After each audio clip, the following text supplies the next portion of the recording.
Good evening, everyone. How is everybody doing? Yeah, Doing very great. well, How's Dr. it? Adu. Thank you.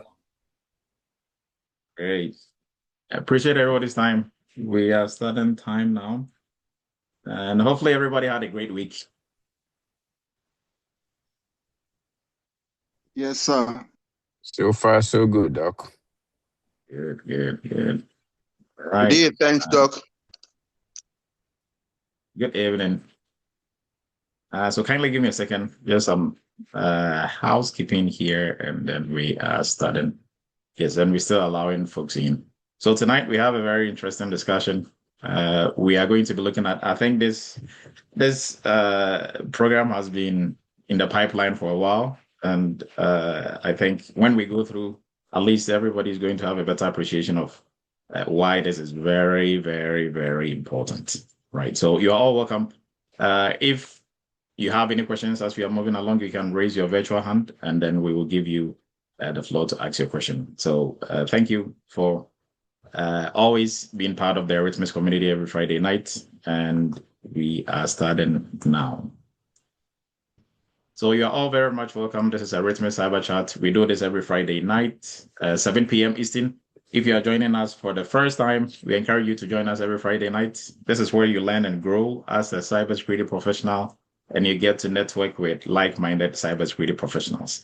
So tonight's topic, we are going to be doing the official launching of our arena. That is what we call it. Is our cybersecurity GRC interview arena, right? And as you can see in the picture right there, right, is an arena of cybersecurity professionals. We are always going to have one person in the hot seat, and we are going to discuss the details of this program. Very interesting and exciting program that is a proactive way of staying ahead and getting your job offers quicker than we've been doing in the past. So you are all very much welcome. I'm Dr. Emmanuel Edu. I'm going to be your host, and hopefully, during the contributions, I'll get some co-pilots as we move along. I'm a former United States Army captain. I'm the founder of Eretmis Academy and also the CEO of Eretmis Inc. Eretmis Inc. We're a PCI QSA company. We're a cybersecurity consulting firm. We do everything and anything cybersecurity. But our biggest niche is PCI. And also former professor at University of Maryland Global Campus and CTC as well. And you are welcome. So we are going to move forward. Eretmis, we are partners with CompTIA. And what that means is that we have a 20% discount that we afford to anybody on here who wants to sit for any of the certification exams from CompTIA. This is only for CompTIA, right? It doesn't apply to ISACA and the others. Now, if you are looking to renew your certification, if you have Security Plus, Security Analyst, any other certification, you have to renew, you have to show either by sitting for the exams again, or you have to show that you are continuously learning. So they have something that they call continuing educational points.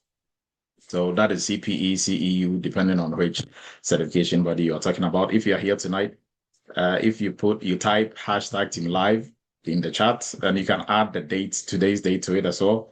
That counts as every 45 minutes we spend here count as one point to help you renew your certification, right? So that is what you get from being here. Your time is not wasted. You are going to get a lot for your $2, and then also you are building points for certification renewal. We also have a WhatsApp group. The link is going to be posted. This is used for this is for the platform for all communications, cybersecurity related, GRC related, and then also all other events coming up in the Eretmis community is posted on there. We also on Skoll, and Skoll is the platform you're going to be using for the arena. So if you stay ahead, we will be able to go through this. Now, for tonight, we don't really have cyber news. We're gonna, open it up to the audience.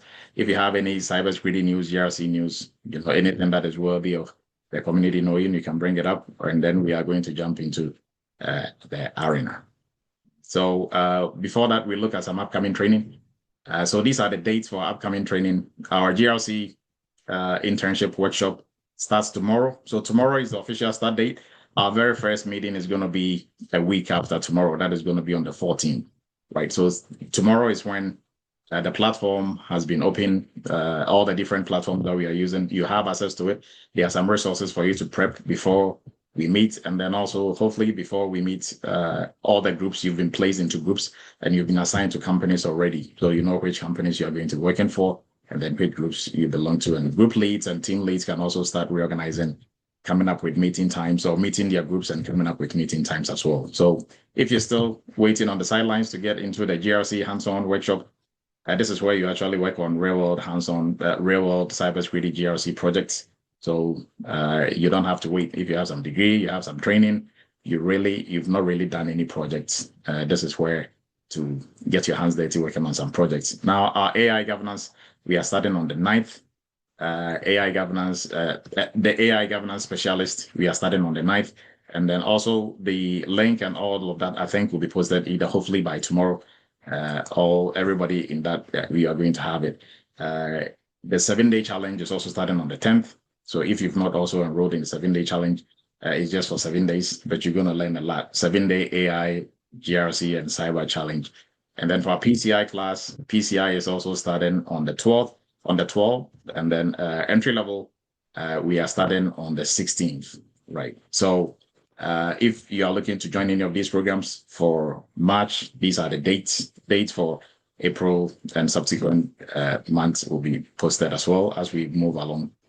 All right, so for our 7-day challenge, we encourage you to look into this and to join. You're going to learn a lot. And we also have the online version of the 7-day challenge coming up. Hopefully by Monday, Tuesday, it should be ready, where you don't have to wait and join the class. You can start going through, but it's also going to be capped for the 7 days as well, right? So with that, any cyber news for the week? Hopefully, we've been staying up to date with what is going on in the cyberspace. So any newsworthy items for cybersecurity GRC for this week?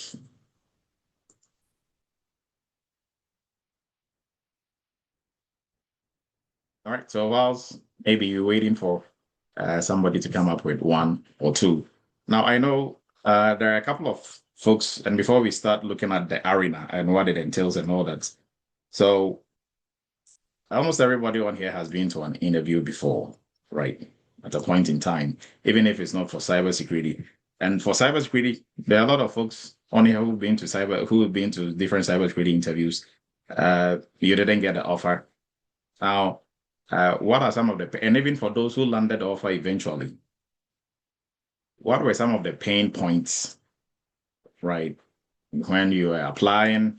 I mean, we've had different folks come through who have landed jobs who were talking about how many jobs they applied to, interviews they did, Now, when you're going to these interviews, how would you know if you are doing well or you're not doing well? Because if you kept going to the final stage and they're moving on with somebody else, they're not moving on with you, or second stage, or sometimes even just with a recruiter, you don't hear anything back, right? Now, if it is just one, maybe they pull the job down or something. But if it's a reoccurrence, then, how would you really gauge yourself, or how would you measure yourself and say, I think I'm doing well, or anybody with that experience? Or right now, if you're interviewing and they are not moving you forward, what really is, in your own opinion, what do you think you're doing wrong? Gabriel, please go ahead. Yeah, good evening, Dr. Adu, and thanks for the opportunity last week to share with the Eretmis family. So concerning interviews and what I learned over time, I realized that for the interviews that I was taking, even before joining Eretmis, I would answer questions like an academician, just give them definitions. Was more coming from a place of knowing what I need to say, but I didn't understand that cybersecurity as a whole operates on a different level entirely. Because what I was used to being an educator was, okay, you know what, just learn a concept, test your knowledge if you know the concept, take an exam, pass the exam, then repeat the process over and over again. That assures you that, okay, you know the subject matter pretty well. But I haven't failed several interviews, which you know about, and even a very near miss experience that I shared with you. I came to an understanding that cybersecurity works in a judgment transition, which is different from the education background or the perspective of how students would pass an exam and all of that, which I just described, the learn, test, pass, and repeat process. But the transition and continuum for cybersecurity is a judgmental transition, and it operates on ascertaining that the individual actually understands the concept, the individual can interpret the concept, the individual can make decisions based on that interpretation, and most importantly, own the outcome of that decision he or she must have made. So it is not, cybersecurity is not about a question of do you know security? Do you understand concepts? It actually evaluates you and waits for that person making the final decision to employ or not, to decide if I can trust this person, even when anybody is not watching this person to do the task for the organization. So that was my knowledge from the process of trying to get into cybersecurity and understanding how the interview process works. Thank you very much. Thank you, Gabriel. Dosa, please go ahead.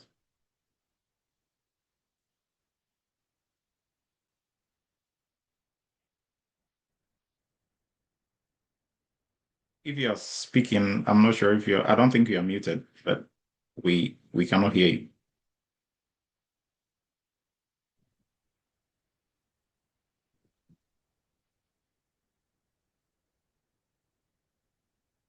So anybody else with similar experience? You've been doing some interviews, but not going all the way to the end, whether you are in Eretmis or outside Eretmis space. Before we start our discussion and we talk about the arena. Those are, if you are still trying to speak, Hi, I think can you hear me you're now? muted. Yes, yes, we can hear you now. Okay, so what I was saying, I think Gabriel already touched most of the stuff there, but I think what we fail most of the time is like we don't put ourselves in the skin of somebody who already done the job. We focus more on the definition, like the academics part of it, and we don't own the job. Like we don't own what we are talking about. We mostly stay on surface and give some definition, some concept, but without really owning it, like something we already done. And I think most of the time that's where we fail. Great, thank you. Anybody else? Now, do you think passing your interview, right? If you've done everything right, now let me backtrack a little bit. So in cybersecurity, we are looking for the skills, right? What you can do. Now, what you can do is not, you don't get what you can do in a vacuum. It's based on what you know, right? So you have to know and you have to be able to do. Now, you can know and be able to do really well and still not pass your interview. Is that possible? Because I know a lot of really, really good students in Eretmis who can do cybersecurity GRC projects with their eyes closed. And sometimes they struggle landing a role. Why is that? Now, for those from elsewhere, if you don't know or you have no and you've not done anything, you're in a different category, right? You're in a totally different category. So no matter how confident you are, if you've not done anything, you've not done anything. You can talk all day, right? And those are the people, if somebody likes you and they give you the job, then you become a walking heart attack. But let's look at all things being equal, or even if you don't you've not done anything, but you have some knowledge or some really good knowledge. How do you prep yourself, right, to the point where you are always ready? If a recruiter calls you today, there's an interview. When do you want it, right? Or when you are in the interview, yes, you're gonna get some level of stress, but if you really practice this for a while, it goes away, right? I don't think anybody here who can drive and has been driving for a long time, if you have to go to Walmart to buy something, when you sit behind the wheels, you are nervous. Or even if you have to go for a driving gig, you have to go, pass a test as a driver, or even for driving, to get your license, if you've been driving previously in maybe your home country.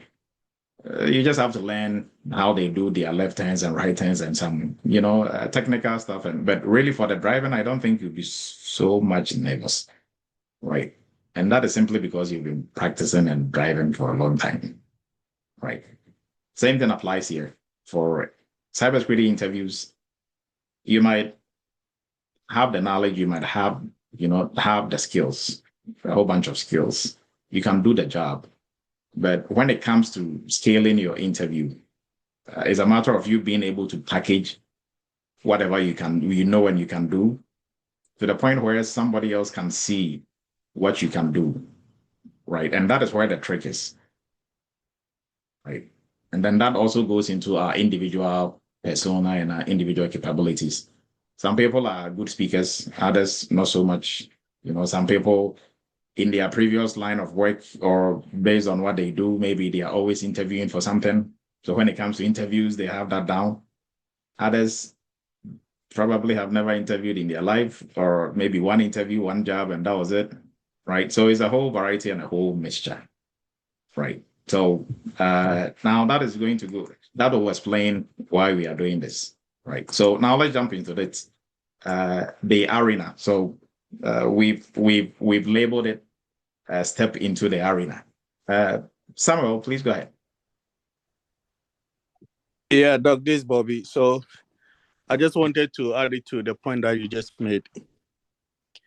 So when I was with Eretmis, all the project that we were going through, everything, I thought I was good with everything. Week by week, like I was ahead of the game, And when we finished the course and the internship, I realized that whenever I see any job that falls within what you have learned and I apply for it, like if I go through all the job descriptions, I can do like 90% of it, right? But here's the case: I get an interview, and then the likely questions that you expect that they will ask you this question, and then how to put my words. Like it was so difficult at that time, right? So it was. I didn't realize that. Oh, okay. So there is something that we were supposed to be doing within our group until one of our team member brought it up. Hey, can we start? I think it was your idea or something that we can, when one of our members get an interview, we should all meet and then try to interview ourselves and those kind of a thing. So during that time, that was the game change for me, So I could create my own questions and then try to answer it as if I was in an interview room. And sometimes I'll give it to some of my colleagues to ask me, and then they will check me how I responded and everything. Because you realize that a simple question, and then you are spending over 30 minutes trying to explain yourself, which doesn't make sense, and you say stuff, you pitch yourself, and nobody have that time for you. So to me, yes, the whole thing was about practicing. And sometimes I already have a scenario because there are some questions that you have to put it in the scenario form. Like you understand, this thing, right? So the moment they ask you that question, where you are. Trying to go with those questions, and it makes sense real quick. So yeah, I would say through that constant practice of the interviews, I was able to know where I was getting things wrong. And then I was able to bridge that gap, and things became so easy before I landed my job. So yeah, just want to add this to your point. Yeah.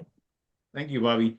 And to add to what Bobby just said, right now, if you don't find yourself in that environment and you are not practicing, you might have the knowledge, you might have the skill, like I said, But a simple question like, tell me about yourself, becomes a 30 minutes answer of you just running around in circles.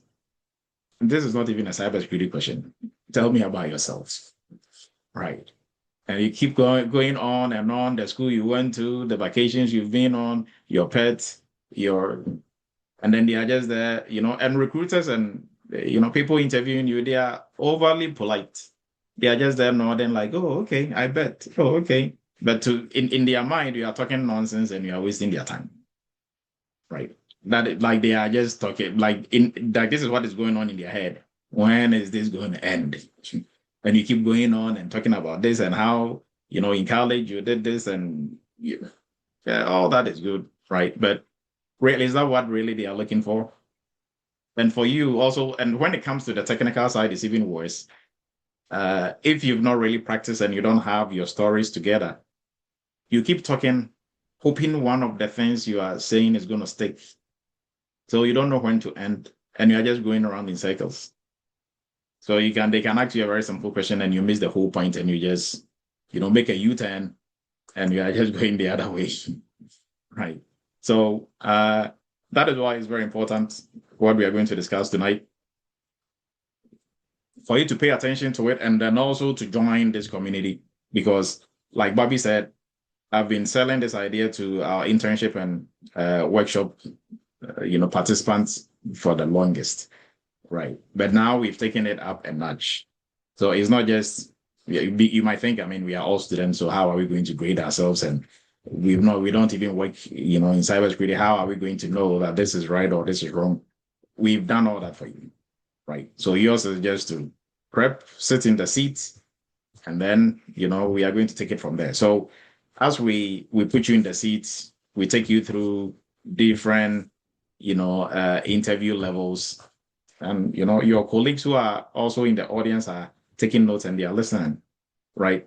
Next week is going to be their turn and you are also going to learn from it. So now you can, when people answer questions, you're going to be like, I think that is you should have said it this way. So you also, whilst you are rating and grading others, you are kind of grading and rating yourself and learning from it as well. So that is why this, I don't think there's anything like this anywhere in the cybersecurity space in the United States or anywhere.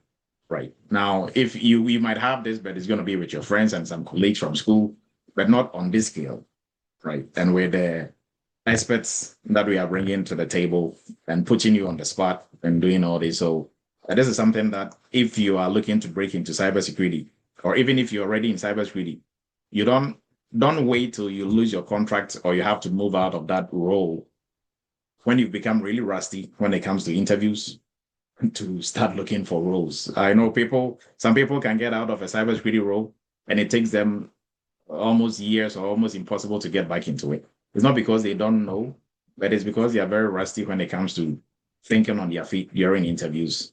Because yes, you've done it, but if you cannot really readily produce or, describe or articulate it in a way that is for them to really be convinced that you've done it, then, it's like you never did it.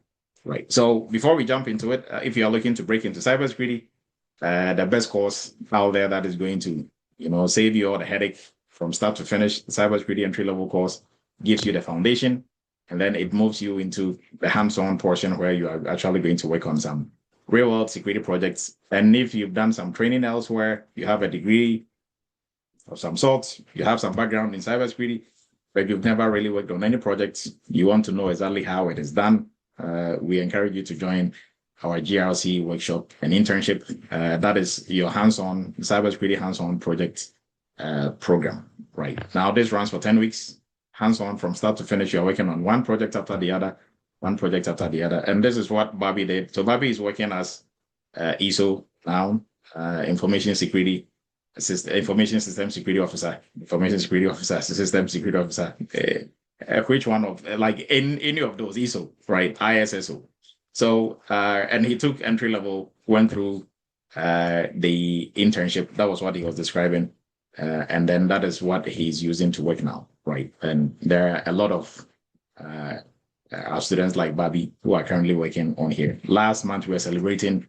Almost every day we were celebrating somebody else, and there is a whole pile of others that we couldn't celebrate, but now it's going to become the norm. Every week at least we'll celebrate one person just to share their story and to encourage and motivate everybody else.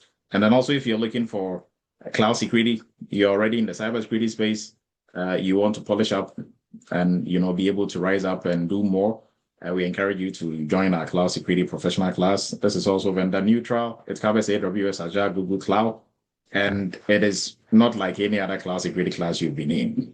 This is the real deal. So if you're looking to polish up, you're looking to scale, you're looking to move up the ladder in the cybersecurity space, we encourage you to join this program. And for AI governance, everybody should jump onto this, whether you're in cybersecurity or not. If you want to stay ahead, career proof, like cybersecurity careers, and now even for cybersecurity, AI governance is part of what you do. Gradually it's going to be a hard requirement. Now it's kind of a soft requirement.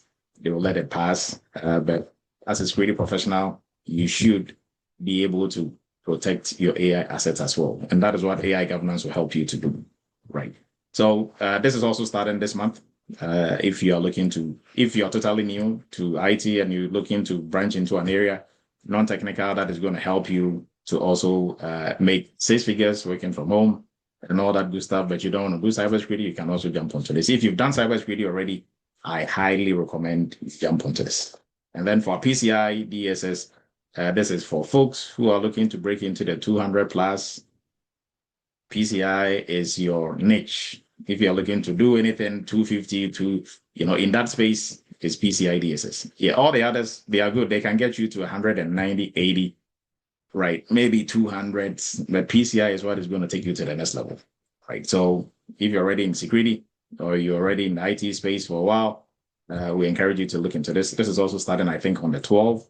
So look into this as well. And for our WhatsApp group is going to be posted, and we are going to jump into the arena. So what really is this program, and how did we come about this? What is it going to entail? So first, we're going to look at the struggle. And that is what we started discussing, right? So, and I'm going to specifically speak for students in Eretmis. For students coming from other training centers or have a degree, a master's or something, for them, they lack something first. They have to do some hands-on, so get into internship and workshop. But still, you can still be practicing your interviewing skills whilst you are upgrading your skills. But even for folks who have gone through Eretmis, yes, they are very solid. They have the knowledge, they have the skill. I'll employ all Eretmis students any day because I know what you're made up of. Right? But now when it comes to interviews, like I said, we are different in different, regards and different aspects. Some people really crumble under pressure. Others thrive under pressure, right? Some people don't like stress at all. Others, they thrive in stress. So sometimes you can go to an interview, they ask you a question and you freeze, right? Your answers are not forthcoming, you are rambling, and all that is not because you don't know or you've not done the projects. You could have been in cybersecurity for 10 years, and if you go to a new interview, the same thing is still going to happen, right? So how do you get out of that space? And we are going through this for you to really see this is real. So, and the reason for us bringing this up, that we've been, planning around this for a very long time.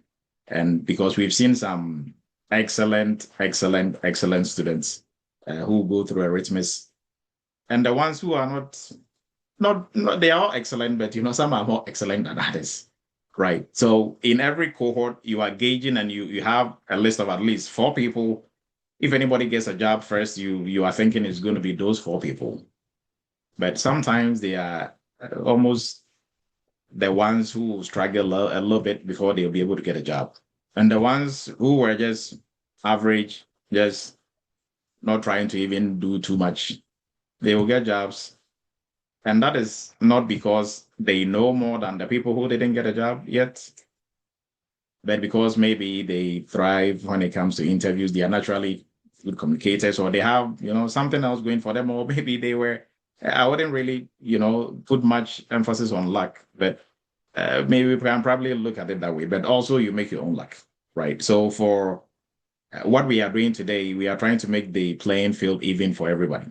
Whether you are an introvert, you don't like talking, you hate interviews, or you don't, you have the opportunity of, having a space, a safe environment within where you are going to practice, fail, learn.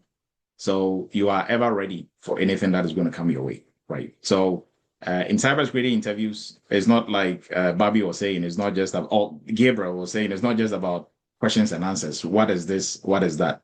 Right?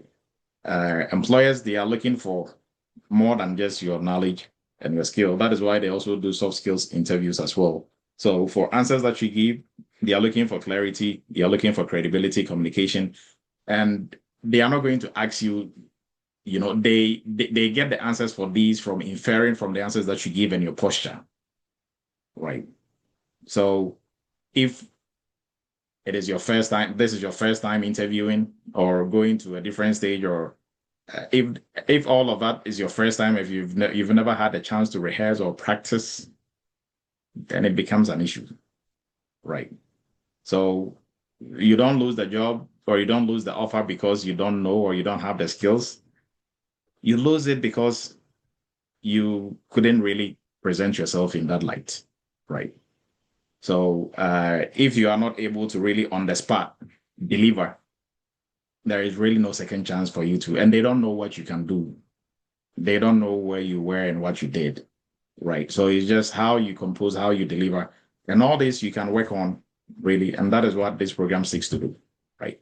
So for career switchers, people transitioning from a different career into cybersecurity, this can be an extra burden on you, right? Because for everything that you are learning, the skills that you are gaining, trying to pivot, now interview becomes that barrier, right? So trying to scale that becomes, something else. So without the community, without that push, and the practice, sometimes it becomes a little bit hard, right?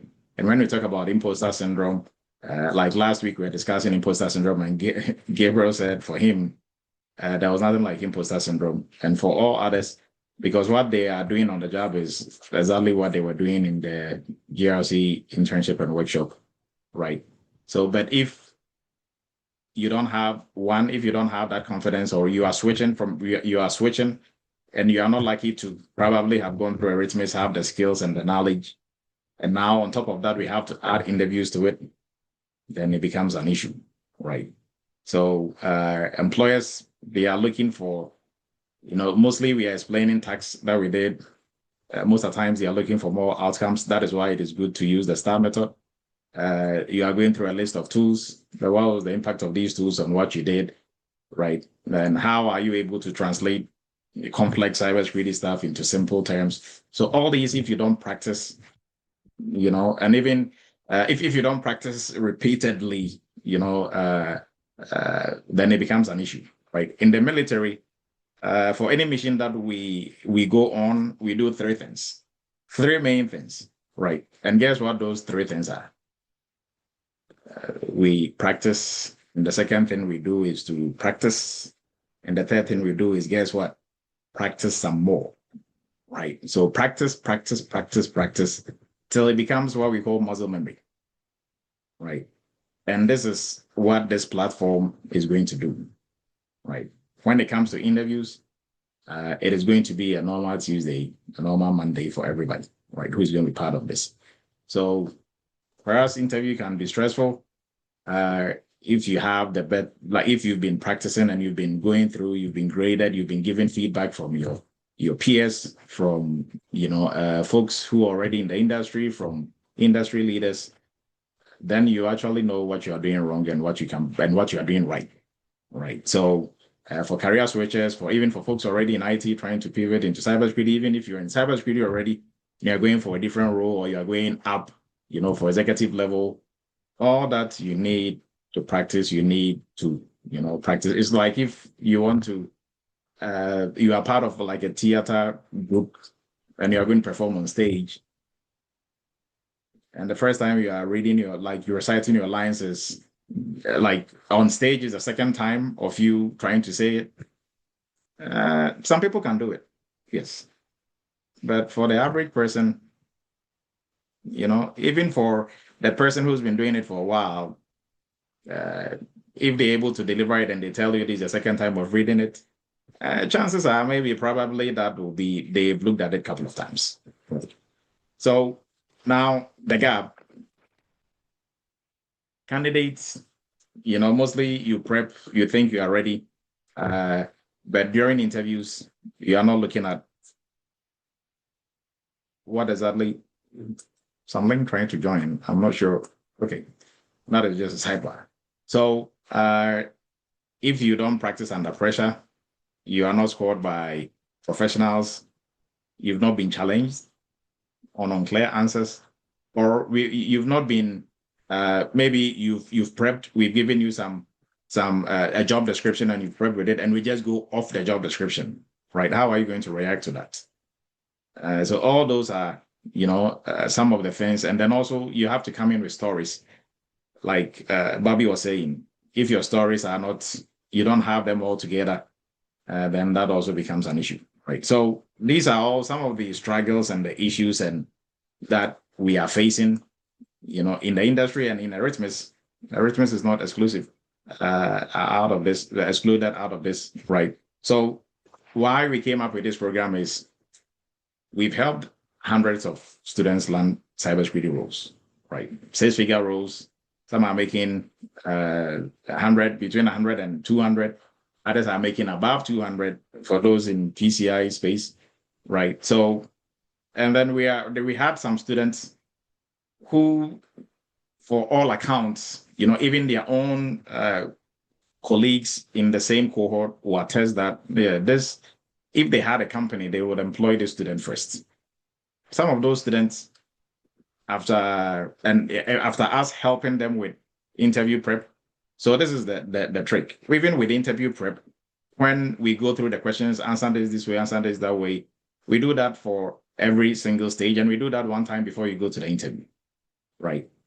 And that also still falls back on the individual. So if the individual is not somebody who's going to take the ball and run with it, or still they are not very clear on certain things, or they go to the interview and they throw something else at them, right? Because they've not been practicing their lines, they don't have the opportunity of practicing within a certain environment for a long time. Some people are perfect with just one prep, two preps. Others will need a lot of, even for those who are good with one prep, if they did it a couple of times, they'll be even way better, right? So this program was born out of all the students that we are really rooting for. Like, this person should be working by now, right? But then come to find out is the interviews that are being the block, right? So we put this program in place to create that environment where every week we are putting somebody on the spot and everybody's going to get the turn. We put at least two of our cohorts on the spot. There will be panel members asking them questions. And the questions are not just in a vacuum, or they are not just questions we created, but they are questions directly from a job description that either they are bringing because they are going to that interview, or we are bringing because it is on the job market, right? And then we are going to go through all three stages. And we are going to discuss all that as we move along, right? So this is the reason why this program came into being, because of one, we've also identified that a lot of students, weak storytelling, lack of structure when it comes to delivering their answers, rambling their answers, missing points. And how do I know some of these just by being in the industry, but how do I know this specifically for most Eretmis students? Because over the years, in Eretmis, we will ask you to record your interviews, to play it back for you to assess yourself. And I can tell you a funny story. There was a student who had gone to at least, I think, 4 interviews, and he was prepping with Michael, right? He got back to me and said, well, Dr. Edu, I think you have to look at this because I'm not, getting an offer, and I think maybe Michael's prep is not. And I'm like, I know Michael, and everything that Michael is taking you through is something that we have in house. So and Michael is really good. So okay, I was curious to know what was going on. So I asked him if he had a recording of his interview. He said yes. He booked an appointment, and during the appointment was just for him to play the interview for me to hear, and for me to give him some feedback. So when he started playing the interview, I couldn't listen to the interview all through. It was like maybe 25, 30 minutes. I was just like, no, stop this. Right. And I have to give a lot of credit to the person who was interviewing him. And this person had gone through he had finished the GRC internship and workshop. So it's not like he didn't have the skills. He had done all the projects. But during the interview, he was missing the point from start till when I asked him to stop in the middle. And I was really overly concerned, like, really? And you think Michael is the one who is not prepping you well for this interview? Because one, he is that person who thinks he can talk, right? He thinks he can talk his way out of anything and everything. So that is an attitudinal problem. Two, during his prep with Michael will ask him some questions, he will answer, and Michael will polish it up. Okay, no, go this way or say it this way. But he wasn't in such, in this environment whereby maybe everybody here, 72 people are on here. They are all listening to what you're saying. And once we are done, your judges who are industry players will give you feedback. Your own colleagues will give you feedback. So no matter whatever you have in your head or how best you think you are in terms of answering questions, at least that will give you some situational awareness, right? But this person, for example, they asked him, tell me about some of the projects that you've worked on. This is a simple, how would you call it? For anybody who's gone through the GRC internship and workshop, the question like, tell me about projects that you've worked on is a home run, right? They just gave you a softball to hit a home run. But you'll mess it up if you've not practiced saying your lines, if you've not practiced your story. The fact that you can't talk about it doesn't mean you didn't do it. You did it.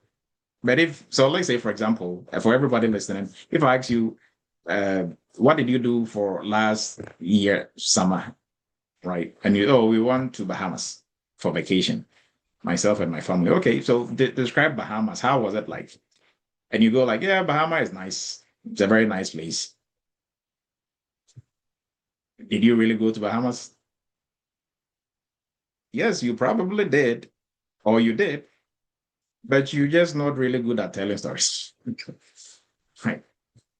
And for me, I'll just conclude, she didn't go to Bahamas. But you did, probably this is your 15th time of going to Bahamas. But it doesn't show in your delivery, right? So this person, they asked him, tell me about some of the projects that you've done and what you are comfortable with. And for everybody who's gone through the internship, for 5 minutes, he was talking about policies. We did policies and a lot of policies and a lot of policies and a lot of policies. And that was where I stopped him. I'm like, okay, stop. I made him go all the way to the end, and the lady is like, okay, I bet. And then after policies, guess what he did? He did a lot of stuff. And literally, those were the worst. A lot of stuff. I mean, and the lady's like, yeah, I bet. So what exactly did you do? And then he went back to policies again. And then he was just hanging on to one policy. I think it was identity and access management, and going into details. When you look at the scope and you look at the content for identity and access management, you should have, multi-factor authentication. And I'm like, this is horrible. For me knowing what he's gone through and what he can do. So if you were the one interviewing this person, would you moving forward? Of course not. Because before the lady was asking him all these questions, the lady explicitly listed the things they are looking for. So somebody to help with risk assessment, to help with this. She even started with a team you are going to be in, a team of 4. This is the combination of the team. and this is what you are going to be doing. This is your role. You're going to be helping with risk assessment, third party. She listed everything that this guy has done in the internship. And then she turned it around and said, okay, tell me about your experience. And he just went off talking about policies. And you could see when he started, you could see he's not prepared. He wasn't prepared for that question. He wasn't prepared for his lines.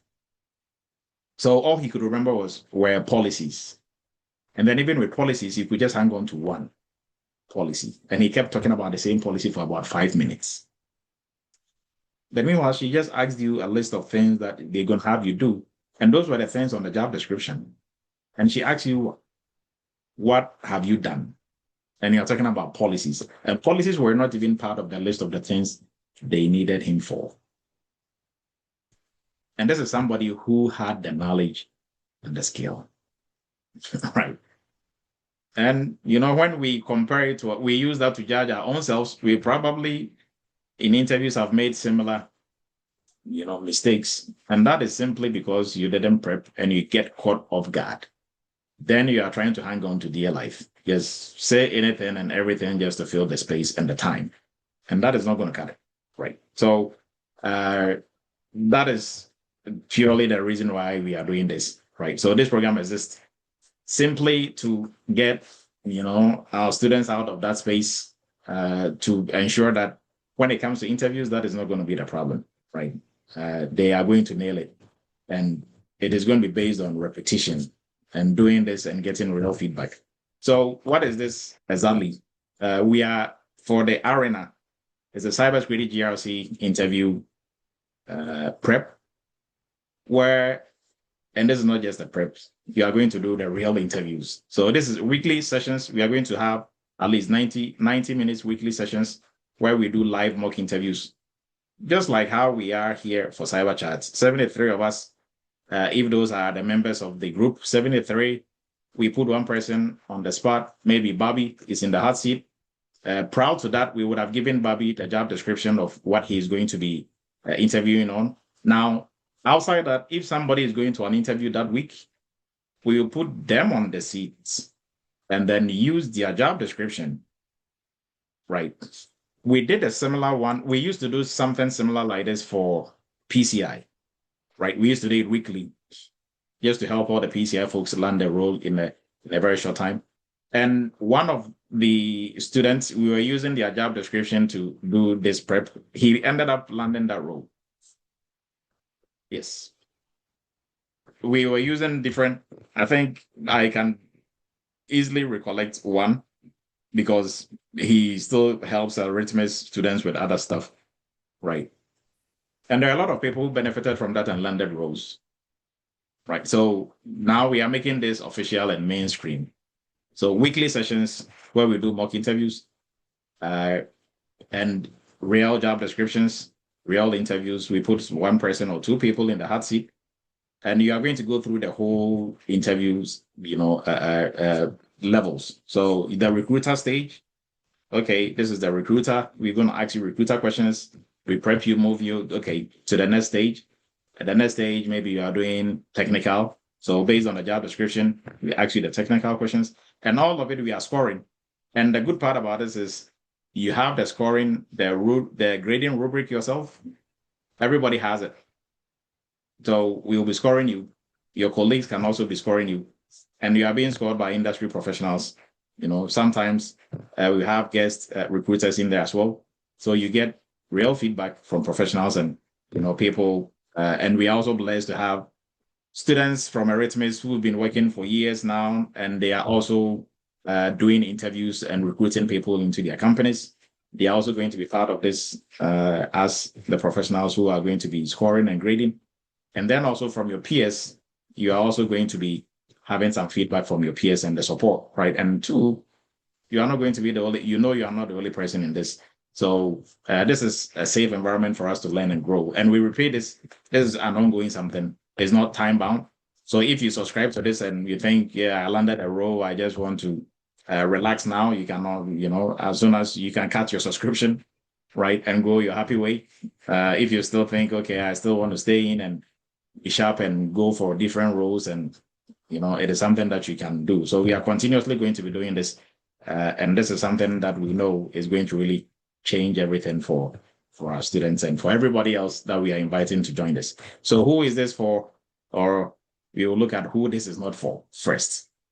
So if you are looking for some passive content just to go through, and pretty much if you are not really willing to put in the work, this is not for you.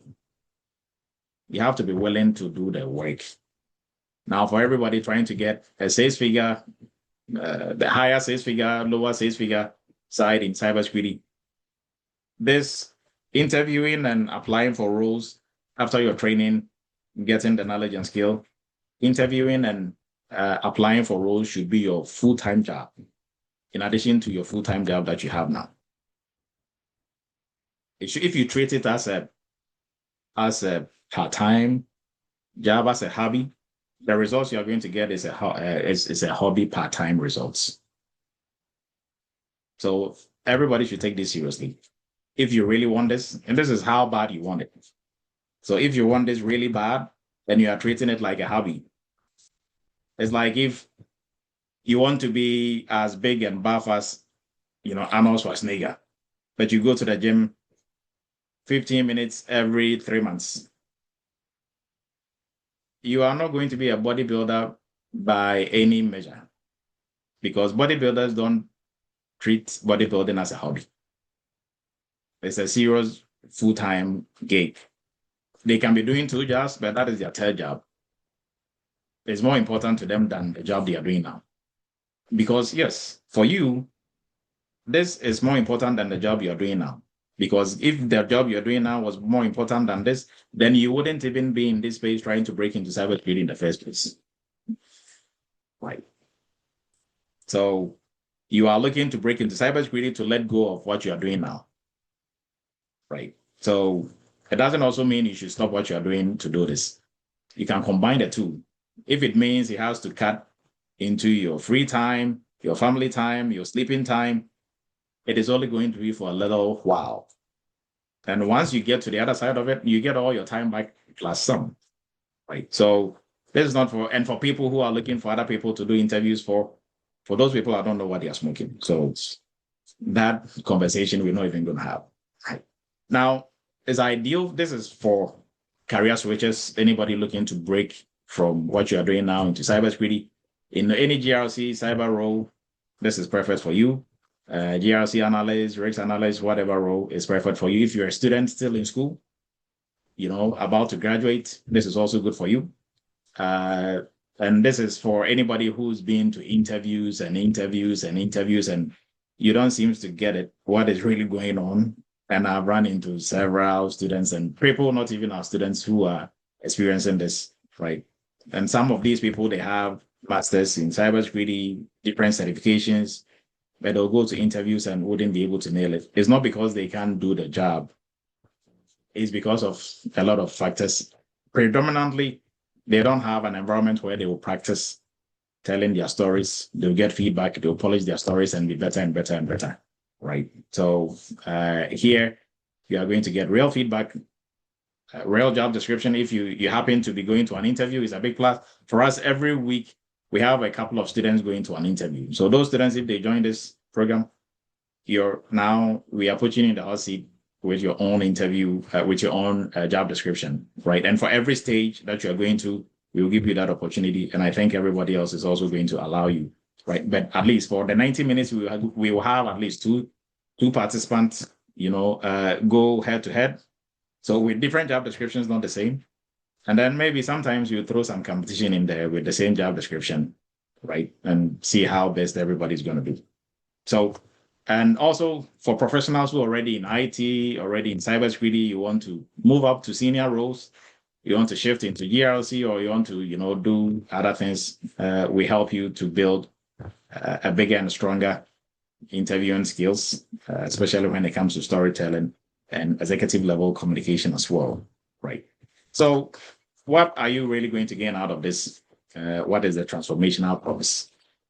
What you are going to get out of this is, before the GRC interview arena, right? You would have probably been guessing and trying, so try and error.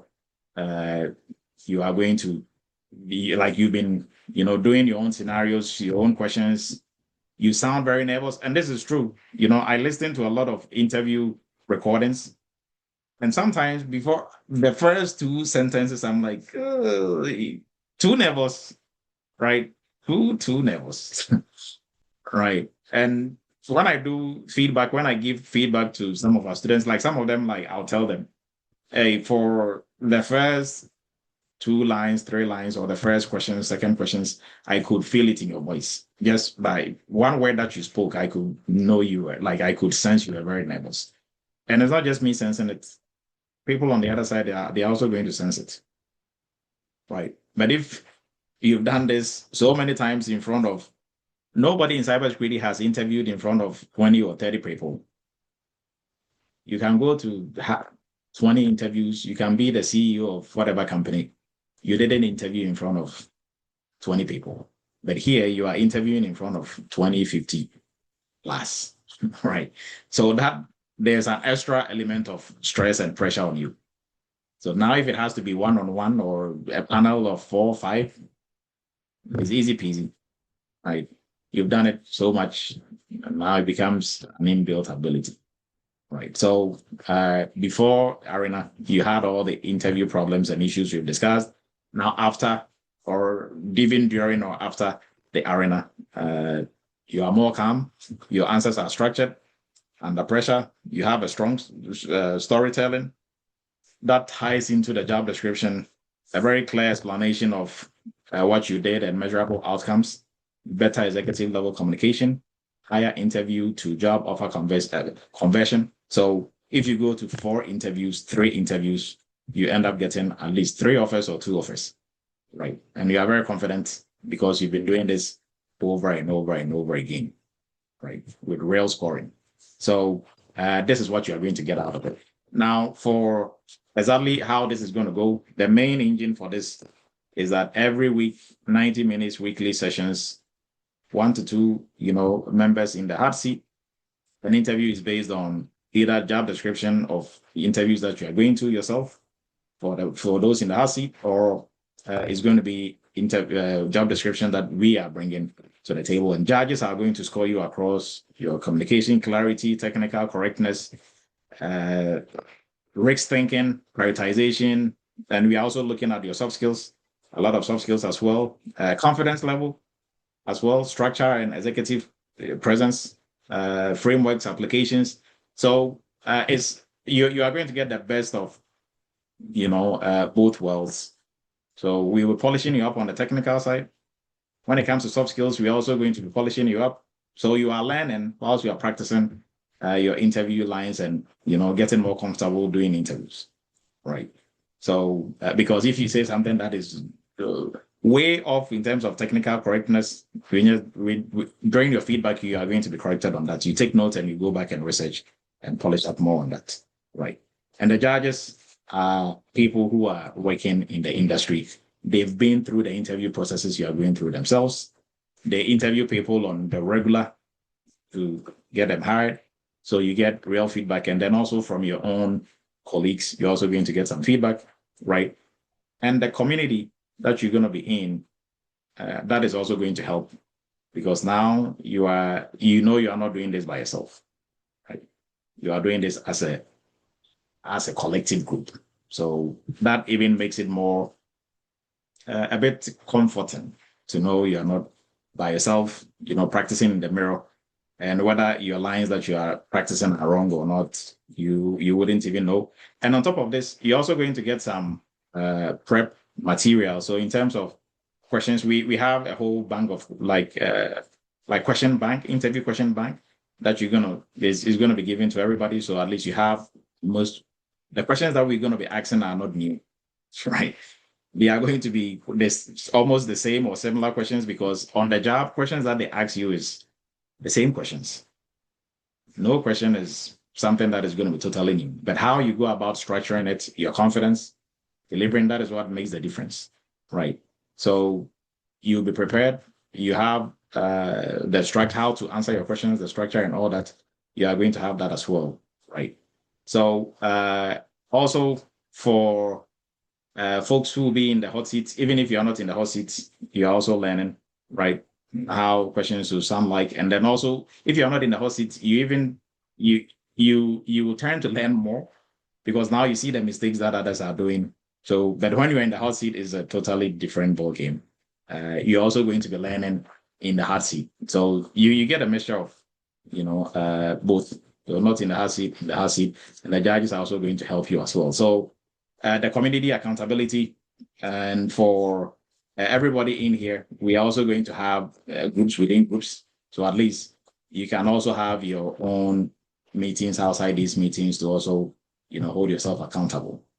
So for everybody who went through the internship workshop and their groups just disappeared, this is a place for you to, and if you are bringing your whole group into this also as well, then you can hold that group together in there as well, right? So you keep the momentum. And for every week, we are also going this at the same time, right? So some of the resources, interview question bank, like I said, by role, you're also going to get the grading rubric or the scorecard used by the judges, resume storytelling prompts, like some of the simple basic questions that would throw you off. Tell me about yourself. How do you structure that?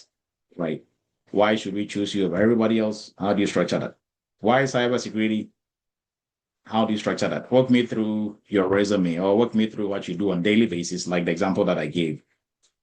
How do you go about that?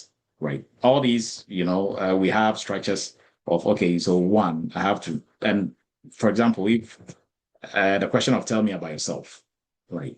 You should go in with a strategy. At least you have 3 lines or 4 lines to talk about. My name is this. I'm a cybersecurity professional. These are my experience, and your experience should be as in relation to, right? So you don't go about talking about everything else that they don't want to hear, but what exactly are they looking for, right? And also for every session, it will be recorded, and the replay will be also made available. And for whoever came through did well, how well they answered the questions, and if there are any more new insights based on maybe what somebody did right, we're also going to highlight that and send it out in the community all week. So what are you going to miss if you don't join this? Practicing by yourself, guessing, right? And even for folks who are in Eretmis, you have the luxury of, making an appointment and your mentors helping you, or even Dr. Edu helping you directly, right? But even that, I would say, wouldn't be enough, because we can only do so much in terms of pointing you in the right direction, giving you some, okay, answer these questions this way, talk about this way, blah, blah, blah. But you don't get every week where you're in the hot seat, somebody actually asking you questions, or you are listening to somebody being interviewed and taking key notes from that, right? So, but for those who are not in Eretmis, then you are totally missing out, because you are practicing on your own, guessing what answers are right or wrong, watching generic YouTube videos, getting rejected with no feedback, right? Some people go to interviews all the way to the last stage and they wouldn't even send you an email back, and you don't know why, right? And if you are practicing this on your own, there is no pressure, real pressure on you. There is no community, no accountability. So you are kind of guessing. It's a guessing game. Even if you get a job, you don't know what you did right. You think maybe you're just lucky. So when you lose that job and you have to get a new one, then you come back to, zero, to start all over again and do the guessing game, right? But if you really master this, because you've gone through the arena, then exactly, what right looks like. So even before they ask you the question, the intent behind the question they are trying to ask you, right? So the weekly format, this is how it is going to go, but it's simply put, we put 1 person, 2 people in the hot seat. They have at least 25 to 30 minutes, and then we do feedbacks as well. And then also there will be some sessions where it's just going to be purely, we wouldn't do, at least throughout the month, we will do 4 meetings in a month. At least one of those, or at least some 30 or 40 minutes out of one of the sessions, we will do, and especially like when we start, right, or at least once every month, we will do a session where it's just going to be a workshop type of, we brief you through, show you the structure. If they ask you this question, this is the science behind it. These are the key things to look out for before you even attempt to answer, right? So we help you prep, not just putting you in there and you prepping by yourself and coming with the answers.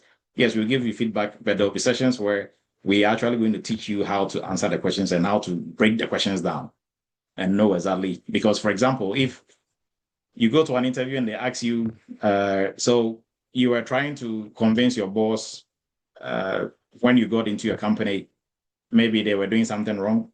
They didn't have a risk register. You are trying to convince your boss for you to create a risk register for the company, and it's going to help your company stay on top of your risk assessment. And your boss turned it down. What are you going to do about it? This question has nothing to do with risk registers or the technicality of risk assessment. But somebody will say, well, I will try and explain the importance of risk assessment to my boss. But the question, the intent behind this question has nothing to do with risk assessment. Who knows the intent behind this question? You can raise your virtual hand. What are they really looking for if they ask you this question? I've given you the clue. It's not about risk assessment. That is just the situation for them to use to analyze. Andy, please go ahead. You should say how convincing you can be, how quickly you can convince an individual. Yes, that will be part of it. So more of an influence, not convincing. But what else exactly are they looking for? Demilola, please go ahead. Yes, Doc. I would say it's a couple of things. I would say communication, getting stakeholder engagement and buy-in for what you're trying to do. Yep. And anybody else has something to add? All right. So yes, one, they are looking at your influence, how you are able to influence your higher ups. So your boss, somebody who is above your rank, how would you be able to influence and convince them? It's also looking at your communication. How well can you communicate and articulate your points? The last one is conflict. How do you handle conflicts? So these are three main things that they are looking for. But there you are going off on risk assessment. Oh yeah, risk assessment is very important to the organization because if you don't do that, they are looking at you nodding like, oh yeah, I bet that is really, you just scored a 0 on that. Because this really is a soft skills question. It's not about risk assessment was just something they threw in there to throw you off if you don't know what you're about. But the main intent of this is to see how you handle conflict, how you're able to influence and sell idea to your boss. And if it gets rejected, how you handle it. Right. So that falls within influence, conflict handling, and then also how you are able to communicate well. Right. So these are some days we are going to be looking at the science behind some of these questions, when they ask this question. So anywhere you find yourself, as soon as you start hearing them talk about, oh, you are working with your colleague and your colleague says what you are working on, maybe how you are approaching risk assessment is wrong, but then you think is right, what are you going to do about it? As soon as they ask you that question, you know the science behind what they are asking. You know exactly what they are looking for. You are not going to be piggybacking on the technicality of what they were talking about or say, well, I will try to convince him. If he doesn't still hold, then I'll just talk to my boss. Our boss. They know your boss is there and they were asking you, what are you going to do about it if your colleague disagrees with you on a critical, maybe vulnerability on a critical issue? So there's a science behind all these questions, but if you don't know, you don't know. If you don't know, you don't know. So you're just going to. And when you go on the tangent of looking at the technicality of it, you think you did well explaining because you really know risk assessment. You did that in the internship. Yes, you did. But really, you didn't get the goal or the point they were trying to make in the question. So you missed it, right? So those are some of the things that we're going to be doing on regular basis also as well, together with the actual real interviews that you're going to be going through. So now the hot seats will rotate. So everybody is going to have their turn in the hot seat. No matter how many we are, we can be 100. It doesn't matter. Everybody is going to have their turn, right? So everybody's going to, and especially if you have an interview coming up, then you have priority, right? And this is going to be done purely on Skull. It's going to be recorded as well. So all announcements, everything is going to be done on school. Now, reason why you have to act now and jump into this, your next interview can really be the game changer because we are all trying to switch into cybersecurity, not because we love cybersecurity so much or we just want to do IT or tech. It's a life transformation that we are looking for. And we are doing that on the back of cybersecurity. Cybersecurity is the vehicle that is going to get us to more income, more time for ourselves and our family, right? Better work-life balance, happier life, happier us.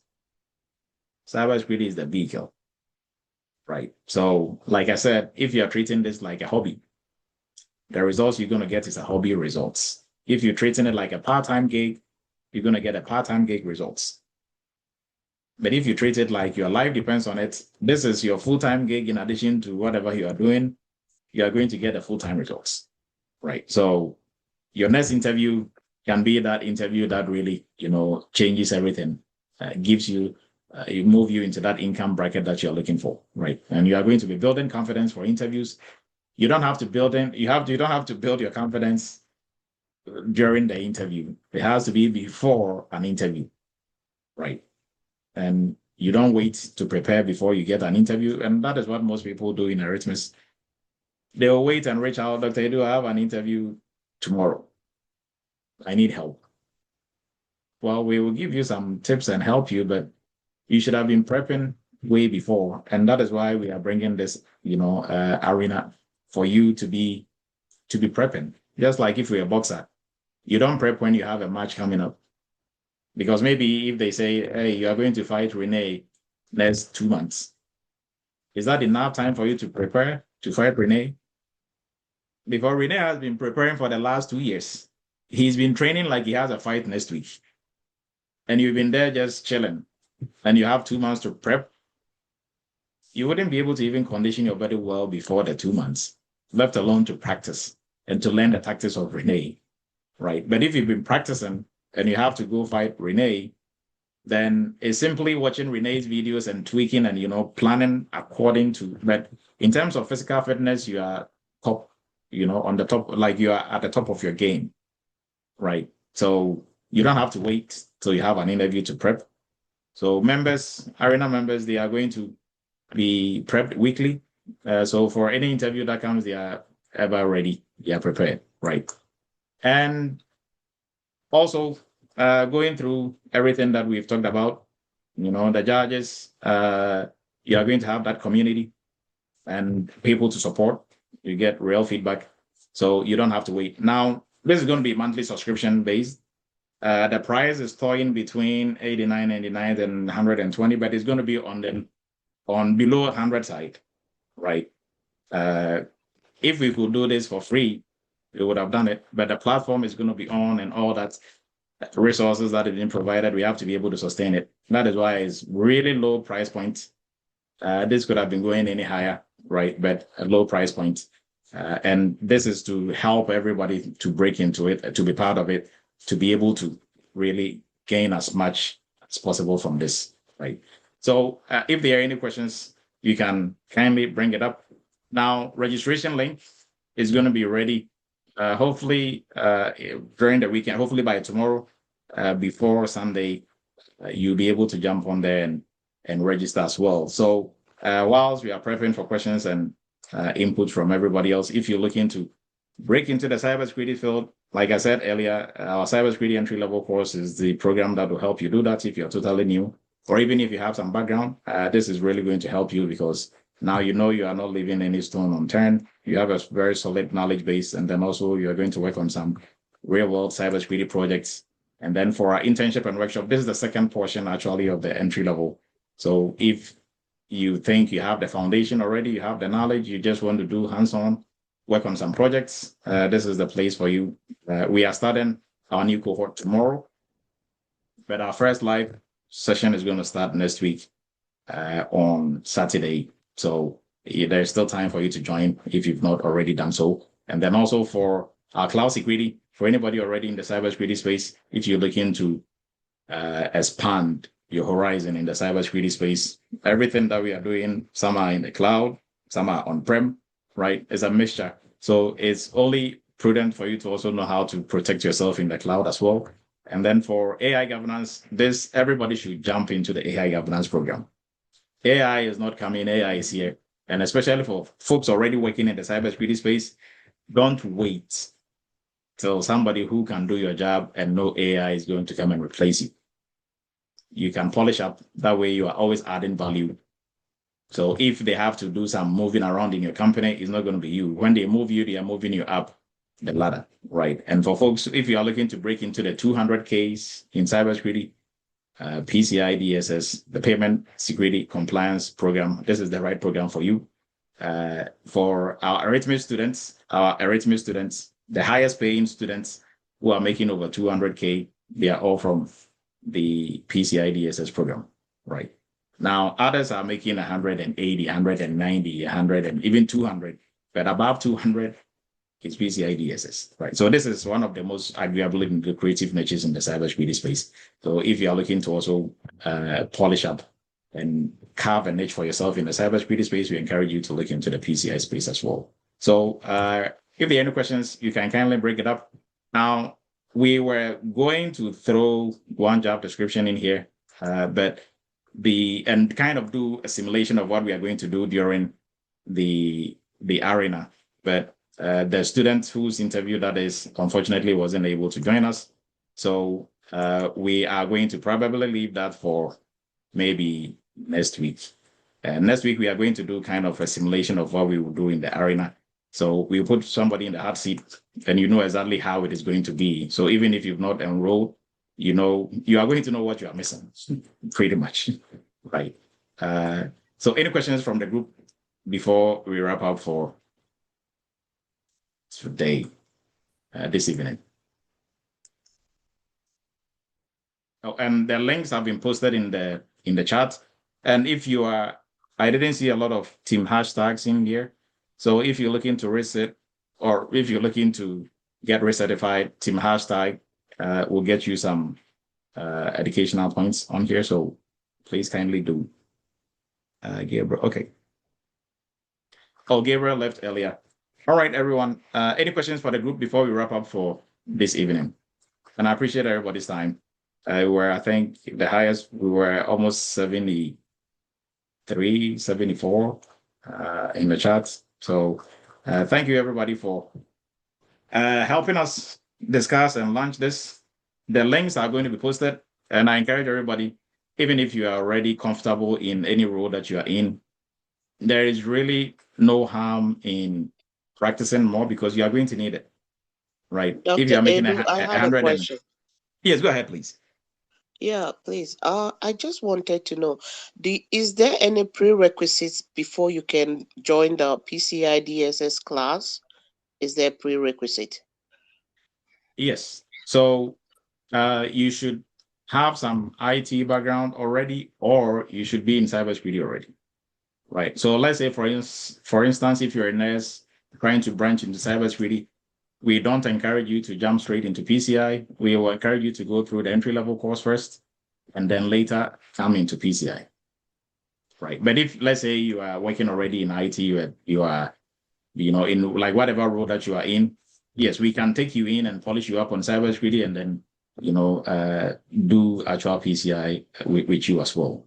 But if you're totally new, reason why we don't encourage that is, yes, you are going to learn what we do in PCI, but really PCI is built on the foundation of it's a niche in cybersecurity. So without a very solid foundation in all the major areas of security, when we leave you alone in a company to be the PCI guy or girl, you are going to struggle a little bit, right? So what is your background? I actually took this GRC course, but with a different company. So I am trying to get to do your hands-on. So I'm just trying to put myself together to come to take, because the class I took, that was a lot of money. But since then, over 2 years, I've been looking for a job and I haven't laid my hands on anything. Actually, the company promised us to help us get job after the training, and that was a lot of money too. But it's like because they have constantly class going on, they don't have time for much people. And when I joined that class, I was not even like I don't have any knowledge of cybersecurity, but I joined the class. We did the GRC course. We touched everything. We touched the PCIDS. We touched almost everything. So that was why I was asking if there was a prerequisite before joining the PCIDSS class, because I know we touched a whole lot of stuff on that, but it's like we touched everything, a little bit of everything. So that was why I just asked so that I know how to position myself before I put myself together and reach out to your team when I'm ready. Okay, so my advice would be to go through the GRC workshop and internship first. Because right now, I can tell you for a fact, right, based on what you did in that training, even if you got a role, you are going to struggle. And I don't even know the training you did, but I can tell you for a fact. I agree with you because one of my colleagues who got a job, he is really struggling because what they do is they help you even with interview. So they will be on the line with you and be answering the questions for you. So it's like after they left him to do the work, he's really, really struggling. And he told me he quit because he really don't know what he was doing. So that got me really scared. So I just backed out from that.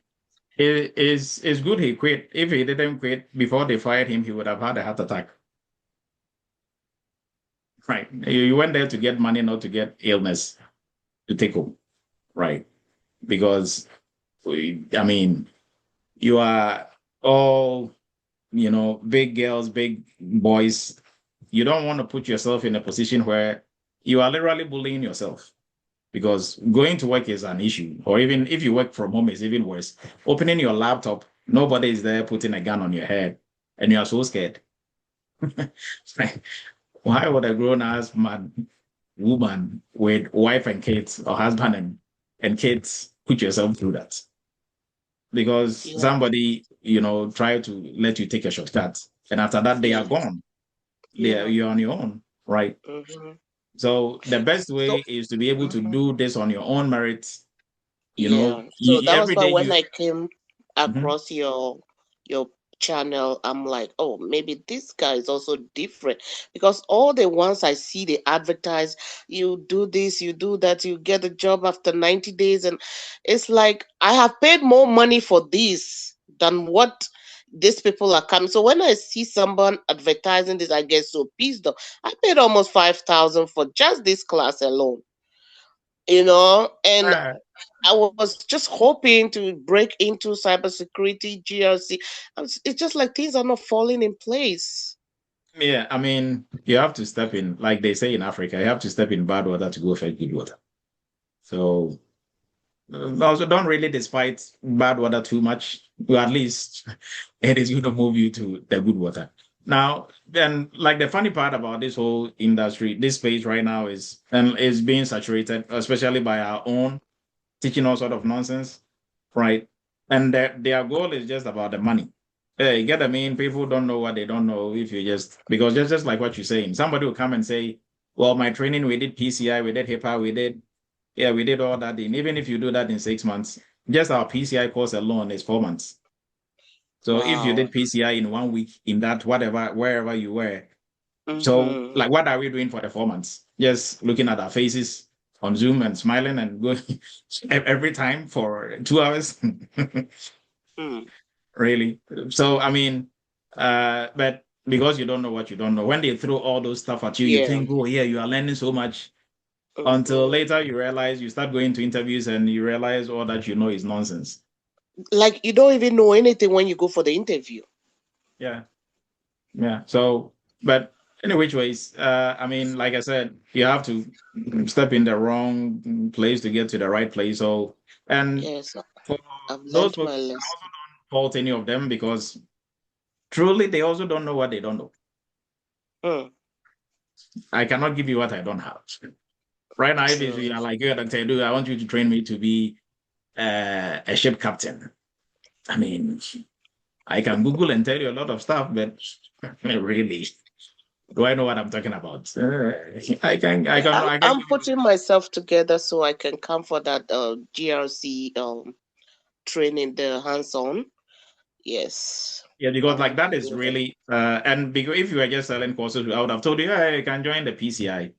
No, the But I GRC really like the internship will help. PCI. It's kind of straightforward.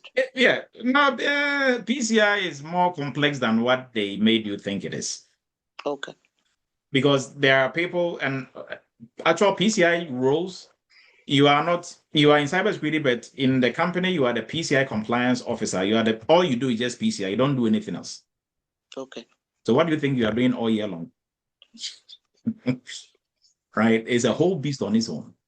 Okay. So when you take all the frameworks, unlike maybe CIS, Net Cybersecurity Framework, ISO, those you can combine with other things. But when you take PCI, any role that is trying to combine you as a PCI specialist, analyst, programs manager with anything else, they are woefully underpaying you because you are doing two jobs in one. Okay. And if you see any cybersecurity role and it has a list of frameworks on there, oh, we want you to know PCI, HIPAA, that is not a PCI job or a HIPAA job, or it's just a normal analyst job or whatever, but they just want you to have some idea. So that is where what you did will help you. At least you know about it and what it is. But really, if it is a PCI role, if you read the whole entire job description and you've not done PCI actual, you'll be lost. Okay. Right. So, but the GRC internship and workshop is all rounded. It takes you through governance projects, risk assessment, third-party risk assessment, right? Yeah. Incident response, awareness training. So it takes you through all the major areas, GRC and beyond, right? And you're actually doing. So once you are done, maybe halfway, nobody will tell you, you know what you are doing. Just like Isaac, who came to, I think almost three weeks ago, we had Isaac, Isaac has a job now as a third-party analyst. I think now they even changed his role in his company. And when he came, he had done a third-party training somewhere.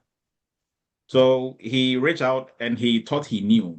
Oh, I've done this, I've done that. So I've been applying, but my only problem is I'm not getting a job. And just listening to what he said he has done and everything else, I'm like, okay, I know you are missing all these pieces. But if you think what you've done is enough, then I'll encourage you. And I'll also give you some pointers. If maybe do this, you are doing this wrong, polish up and go get a job. I always love that challenge. And when you get a job, you are going to be the one running back. Now, fast forward, Isaac was like really surprised. I didn't even tell him to enroll in any course. Like, yeah, I mean, you can do whatever you are doing and do it well. You probably eventually get a job. You're a smart guy. You at least after a couple of interview questions, you are going to figure it out. Now, but he came to do the GRC internship and workshop. On their second project, he reached out and he was like, Dr. Edu, I'm glad I didn't get a job because I've realized I was talking nonsense the whole time I was interviewed. Like, well, good for you. But Isaac got a job before the internship ended. Oh, wow. He got a job for 150. And I mean, he's been here a couple of times. Everybody knows him. Right. I've been following you low-key. I'm somebody, I like to study somebody for some time before because that really pained me because that's a lot of money. After that, you get a job. So even my friend in the UK, we took the class together, reached out. She said, Veracity, have you gotten a job yet? I said, no, I haven't. I asked her, has she gotten? She said, no. She was even searching for jobs in Canada. She didn't get it. It's like the market is saturated and all those kind of stuff. And she said, we wasted all this money. And I'm like, so you should be glad you didn't get a job because Veracity, like your friend quit, you would have been miserable. Yeah, he got a very good job in Maryland too. He called me, told me, I said, congratulations. Then he called me again that he quit. He didn't know what he was doing. Yeah, because the funny part is his family was happy. Everybody is happy. He's gotten a job for 170. And the next day he'll tell them I'm quitting. And they're like, well, are you crazy? Why are you? They don't know the mental torture you are going through. Right. And that is simply because you are not prepared for it. You don't know your left from your other left. So if you don't leave, they're eventually going to fire you, but they're going to wait till you have a heart attack before they fire you. Right. That is the funny part. Victoria, please go ahead. Oh, okay, Doctor. I have a question about this PCI DSS. I know anywhere credit cards or cards generally are used, they actually require the services of PCI DSS specialists, if I should say it that way. But sometimes it looks like it's the banks that really hire PCI DSS and pay more. But from experience, I noticed that if you're applying for a job in the bank and you don't have some kind of job, bank or financial institution experience, they don't like taking you. Does that also happen with PCI DSS too? Okay, so let me break down PCI for you. So for PCI DSS, let me just give you a little backstory. Every card that you have in your wallet, right? Visa, Master, American Express, Discover, it might be issued by American Bank of America, Chase Bank, but really it is not Chase Bank or American Express or those Bank of America and Citibank. They are not the ones who own the card. It's Visa. It's whoever is on there, Visa, Master, American Express, GCB, they are the ones, JCB, they are the ones who own the card. So if somebody steals the card and they use it to make some fraudulent purchases, that cost is not incurred by the bank. It's eventually incurred by Visa, Master, the other people who bear the cost. So if you're a Visa, would you think it would be a good idea to come up with a standard or some rules that any company that wants to accept Visa card should follow in terms of how they protect the card? Yes. The answer is a big yes. Right. So prior to 2006, 2000 and that space to 2006, 2007, Visa had their own standard, cybersecurity standards for what companies should follow. MasterCard had their own, Discover had their own, American Express had their own. Everybody had their own standards. So if you're a company, Walmart, and you wanted to accept Visa, right, you need to follow Visa, and every year you have to do an audit. An auditor will have to audit you and show that you pass the Visa audit. And you did that for Master, you did that for Visa, you did that for American Express, you did that for all the different card brands, right? So now later they all came together and said, okay, let's come up with one standard that everybody is going to follow. So that is how they gave birth to PCI SSC. So PCI SSC is a company, all the major shareholders, Visa, Master, American Express, they all came together to form PCI SSC as a company. And the company, their main job is to come up with standards or rules, cybersecurity rules and regulations to protect on how companies who are accepting cards, Visa, Master cards, and even companies producing the cards, banks that are issuing the cards, how they should go about it to keep it safe from the hands of hackers. Right. So that is how PCI DSS came to be. So PCI DSS applies not only to the card production, and even for the banks, we have card production companies that produces the cards for the banks. The card production companies, we have a standard for them. You know, within PCI SSC, there's a standard card production standard that they have to follow. Now, aside that, everybody else, the banks and the merchants or service providers who are accepting credit card and debit card, they have to follow PCI DSS. So it is not just banks that have to follow PCI. If you accept credit card and debit cards, and when you go deep into PCI, they will tell you if your company transmits, stores, or processes card data, right? That is the short name for or account data. Now we call it account data. Account data, simply the data on your credit card, debit card, right? If your company handles that either internally or you outsource it to a different company, you have to stay in compliance with PCI DSS. So what that means is that every year, a qualified PCI auditor, like Eretmis Inc., with qualified auditors so it has to be the company has to be a qualified auditing company and then auditors within it, qualified auditors, will come and do the audit.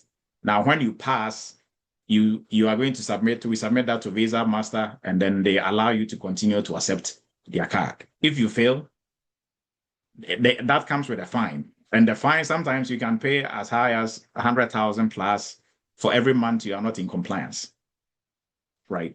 Then if you still continue to fail, they are going to prevent you from accepting Visa, Master, American Express.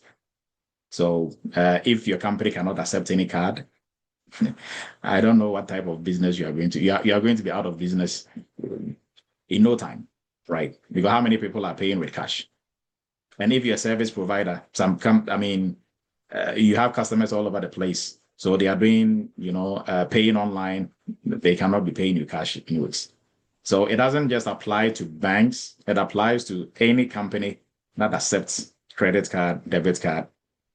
So if you accept credit card, debit card, any card payments, you have to stay in compliance with PCI DSS, right? Now, caveat to that is some companies have outsourced that. So let's say, for example, Eretmis Academy, we accept credit card and debit cards, but it's through a third party. So although we don't have to do the compliance, the third party, we have to make sure the third party stays in compliance. Every year they are passing their PCI audits, right? If they don't, then we don't work with them anymore, because now they are very risky. And Visa Master and them are also not going to allow them to accept credit card or debit card payments anymore. So that is why I started with the story that those cards, they belong to Visa, Master, American Express. So when you go to the shop to buy and you swipe your card, it's Visa, Master, American Express. They have a network. Your card, the transaction goes through the network for them they are the ones who find whoever issued the card and then get with them and see, hey, does this person, have the money in it? If it's a yes, then they approve. It comes all the way back. So it's it will go through 8 steps, but it will end up being 16 steps, right? And it happens so quick, you get your receipt in seconds, so you don't even know what goes behind the scenes. But that is why for a PCI job, any company, you can work in any company as a PCI compliance manager, as a PCI specialist, because they need, and reason why companies need somebody to do PCI full-time is that to pass your PCI audit is not a joke, right? To pass your audit, it takes your whole entire environment is being checked, especially for the environment that is in scope for PCI, right? And it's something that you have to do yearly, like you have to do daily. So we have daily, weekly, monthly, quarterly activities that we do in PCI. And if you are not if you pass your audit today, it doesn't mean you are in compliance all year long. You have to be actively in compliance all year long. Passing your assessment is a point-in-time event. So you can pass today and still get hacked tomorrow. And for every single company that was hacked, which the breach bordered on PCI or card, data being exposed, when investigations are conducted, it was discovered that they were not in compliance at the time they were breached. Probably, maybe they passed their audit a week before, but at the time they were breached, they were not in compliance, right? So PCI is a whole different ballgame. That is why you need somebody to constantly be in the company with the structures, with the strategy to make sure the company stays in compliance. So there's a lot of things, a lot of moving pieces that we are looking at, right? And PCI audits, we start them like 8 months ahead of time. So unlike any other thing that you are doing within the company, you have to have somebody full-time who understands the PCI space. And for example, another thing, what even makes it more complex, in PCI, we have levels of validation. So a company is audited based on their level. We have level 1 to 4, right? What qualifies you to be a level 1? And if you're level 1, what really is required of you? If you're level 2, you have to, your audit or assessment is done with a different form, right? Or a different standard. We are looking at some things, but not all things. And even within the levels, let's say we have level 1 to 4, right? So level 1 is you do a full-blown on-site assessment, you do a ROC. Level 2, 3, and 4, you do what we call self-assessment questionnaire. Now, within the self-assessment questionnaire, we have self-assessment questionnaire. We have self-assessment questionnaire type A, right? B. So SAQ A, SAQ B, SAQ C, B, SAQ SOPC, SAQ P2PE. Which of these do you use for your company's assessments? Or so if I come in and I'm going to audit you, what I'm going to ask you, I know what I'm auditing you against. You, the company, what are you using to prepare yourself for? And even if you, for the type A, B, C, and D, for type A, we have type A and type A EP. Type B, we have type P, type B, IP. C, we have type C, type C, type C, VT. Before you go to D, so we just this little that I'm breaking down for you to understand. You should know this is it's not like ISO where everything is one, right? You do one audit for everything or one assessment. You just take the document and does it. Or if you are doing, HIPAA, you just one and you are done. But here there is a lot of really moving pieces, and somebody can be type CVT. What makes them CVT, right? And if you are CVT, what really, and it all depends on how you are accepting cards. Some companies are accepting card in person. Others are just, over the phone. Others are just, so all that comes with different types of risks. Assessing it is different, right? So if somebody says, I'm teaching you PCI, this is the 6 goals and 12 requirements, and we are done. Well, maybe that is what they know. Well, I won't follow them. Yeah, it's true. Yes, there are 6 goals and 12 requirements, but it doesn't end there, right? Because it goes way beyond that. So hopefully that helps. Not to confuse anybody, but any other questions, Victoria? Or we move to Yes, Abbas. I still have another question. Okay, go ahead, Victoria. The interview prep, is it I don't know, is it like you have some kind of like you're gonna be taking it like some kind of different job opening or different kind of like maybe you work on different framework or different job opening?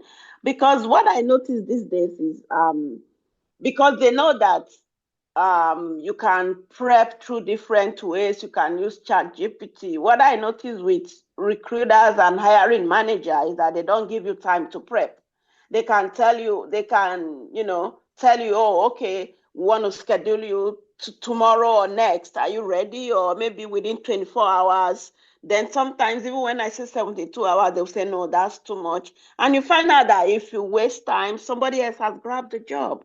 So is it that the prep is going to be taking, so that you'll be fully prepared, is going to be taking it like different kind of job opening to like prepare you ahead of time? Okay, yeah, so with what we are going to do in the GRC arena, we are preparing you ahead of time. And this is how we are going to do it. We will grab a job description. It can be a job description that somebody's interviewing for, or one that we just grab from the job post online, right? We will give that to you ahead of time. Hey, Victoria, prep for this. You are going to be in the seat next week. So when you come, we are taking you through the whole entire 9 yards. So the recruiter session, and then we move into technical session interview. We move into soft skills, right? And then we do a combination of soft skills and technical at the executive level. And then we give you feedback. So now you have the chance of prepping yourself, going through, a couple of times. So when a recruiter reaches out and they say, hey, we want to do an interview with you this afternoon or tomorrow morning, you've had enough preps. So it's just a matter of you going through the job description. Okay, bam, bam, bam, this is what I need. Because really prepping, it has to do with 2 things, right? Or I would say even 3. Or 2 things. So knowing your technical knowledge and skill is 1. 2, your strategy and technique for answering interview questions and practicing your interview questions is the second one. So like that is what I said. Reason why we have this arena coming up is that we know people who went through our program who are solid when it comes to knowledge and skill.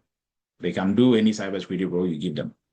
But when it comes to interview, repetition, and prep and strategy, even for the ones that we give them, sometimes for some people, it doesn't work, right? But if we put them in the seat and we get a chance to witness how they're answering questions, it will enable us to really polish them up more. And for them, they're also building that confidence.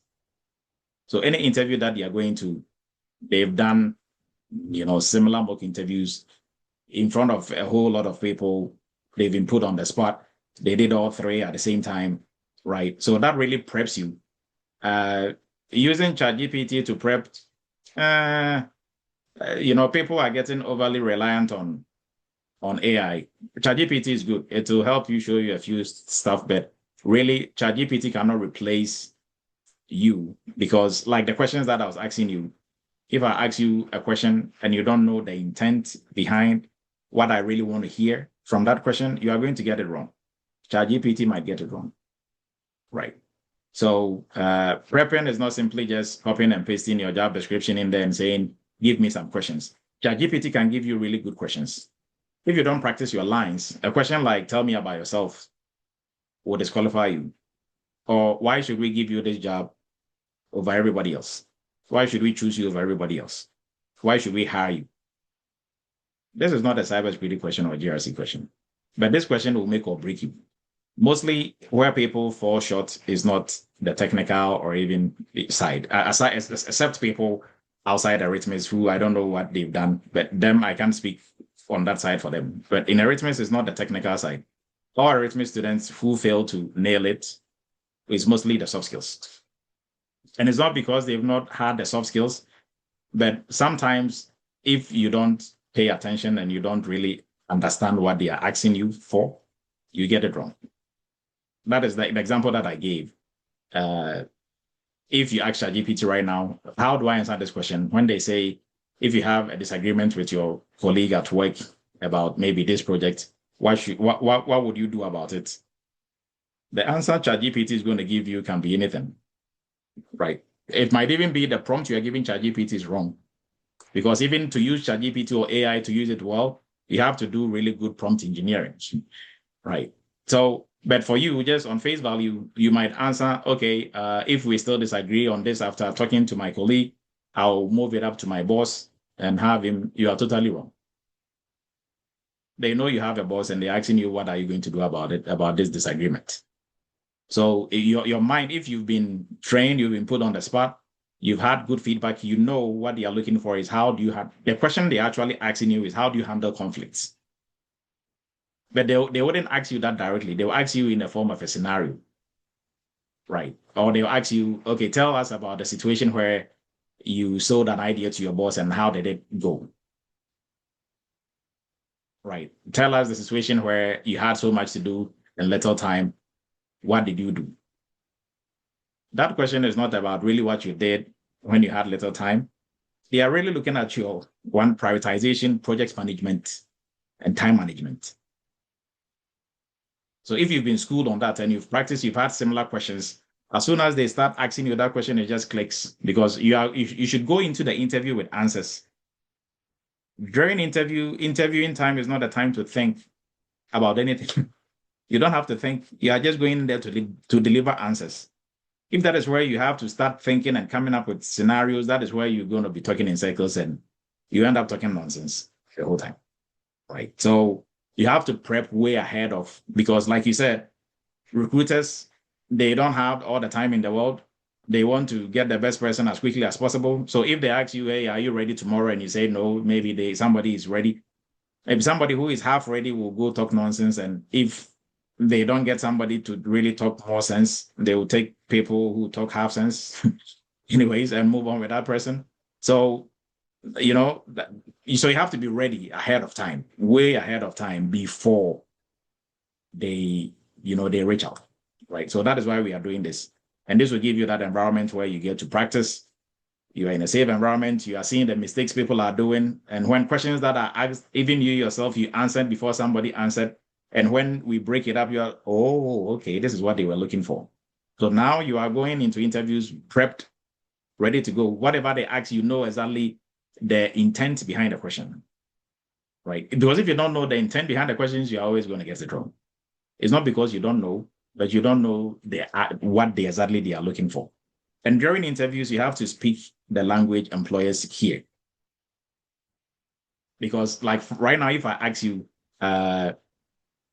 I'm going to give you an example of 3 questions, right? Tell me about your experience. Why should we employ you? What makes you a better candidate than everybody else? And the next one is, so I'm just going to stick with these 3. So, when I ask, tell me about yourself, what exactly are they looking for? Is it about you? Tell me about yourself. Is it about you? They want to really know about you? No, they're looking for how your experience matches like the purpose for which they're hiring. Okay, good, Demalola. The company don't know you and they don't like you and they don't care about you. Anything, tell me about yourself. Why should we hire you? Why, are you better than everybody else? All those questions are about the company, not you. Tell me about yourself is about the company, not you. And why is it about the company, not you? Because tell me about yourself. They are looking to hear what you have that they want. So you see how it's about them. The whole interview that you are doing is about the company, not you. So if they ask you, why do you want to work for us? It's not your reason for wanting to work. They don't care about you. It's about them, right? If I ask you right now, Victoria, why do you want to marry me? And you're like, well, Dr. Edu, if I marry you, I know you are a prince and your dad, or you are the president's son and your dad has money and you'll be able to help my family grow. And, I need to go do my PhD and you can fund it. And really, that is the reason why you want to marry me. And you think because of that, I'm going to marry you. I'm asking you, why do you want to marry me? But is it really why you want to marry me? It's about me. So if you come up with, oh yeah, Dr. Edu, I know, these are your aspirations in life. This is where you want to get to. You also have ambition to be a president. So this is what I can help you, how I can help you to get to where you want to get to and become who you want to become in life. Okay. I think Victoria can really help me. So you see how that is about me, not you. But the question was, why do you want to marry me? Or tell me about yourself. Why do you want to work for us?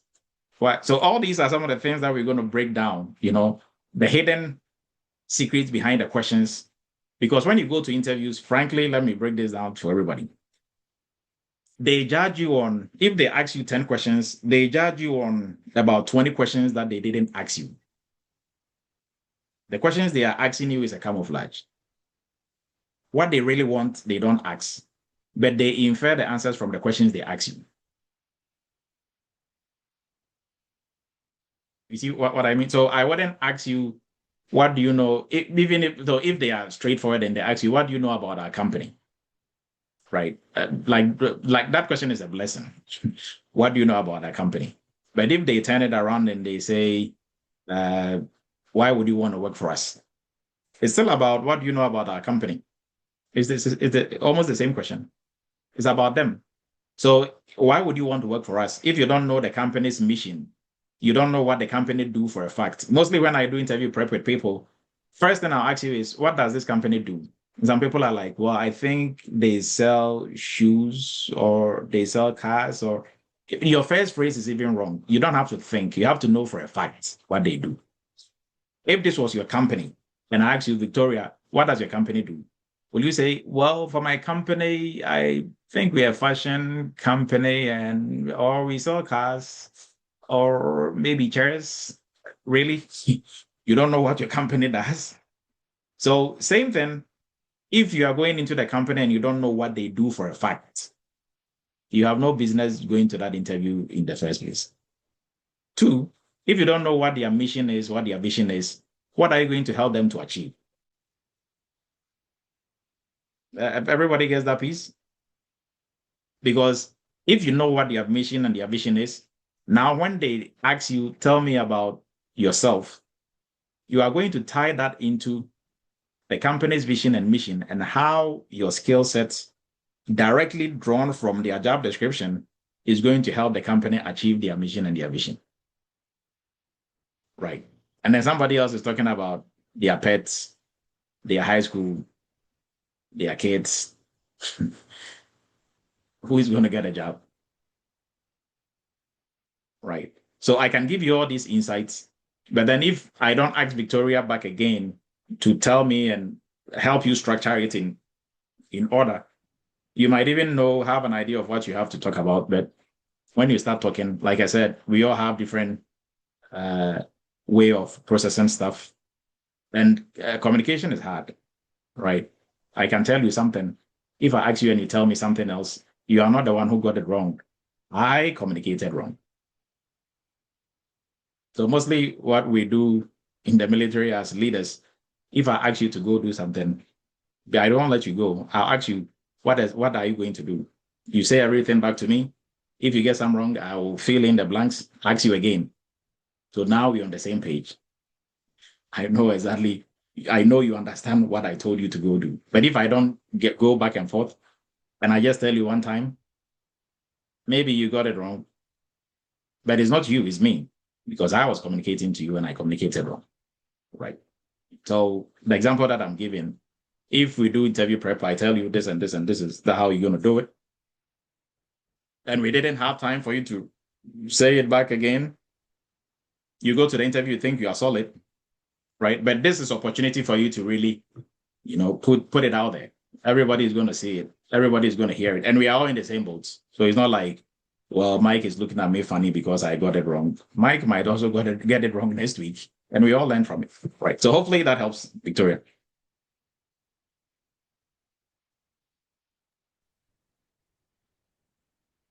All right, Abbas, please go ahead.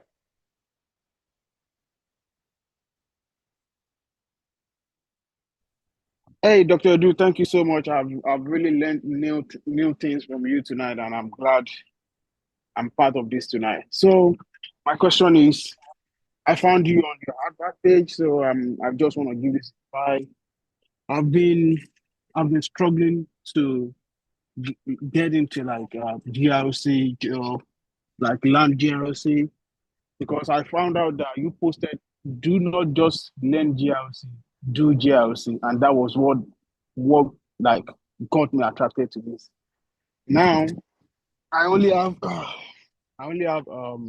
a security plus. What can I do? What are my chances?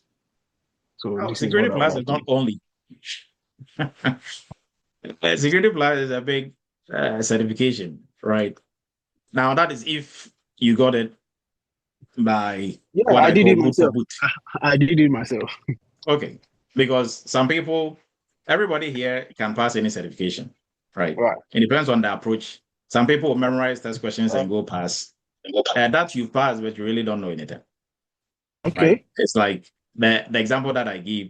If you memorize test questions and you went and you passed the pilot exams and you got the pilot license, what are you going to fly? Maybe a kite. Yeah. Maybe a kite or a paper plane. Yeah. You're not flying nowhere with nobody. Of course. Right. So passing the exams, is good, but I mean, it is what it is. But if you really took time to study, and you were, at least even for those you didn't understand, you were trying to bulldoze your way to understand, at least that is a step forward. Yeah. After that, I've done some personal trainings. Like I've been looking for a lot of trainings online. Oh, that's good.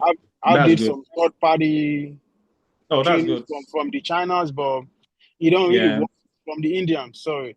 So okay. I've been trying to do ISO 27001, but I think I really need I really need to learn GRC, learn GRC. Okay. So what do Abbas, I'll say the prescription for where you are right now is to have a very solid foundation in cybersecurity, and to do. So polish up on the knowledge and then to do projects, right? So between the entry-level course, which if you take the entry-level course, it is going to be solid, because now you are going to solidify your foundation and then move into the internship where you work on projects, right? Okay. So that is an avenue that you can take. Or some people will still be on their high horse and say, for the fundamentals, I'm good. I'm for the basics, I know all this already. Okay, you don't know what you don't know, and Of I don't course. know what you know. So Right. if you are going to, say that you know, then you can jump into the GRC internship and workshop and work on the projects. But the caveat to that is not where we go to the basics. That is a super highway. You get on the ground running because you are going to do project after project after project.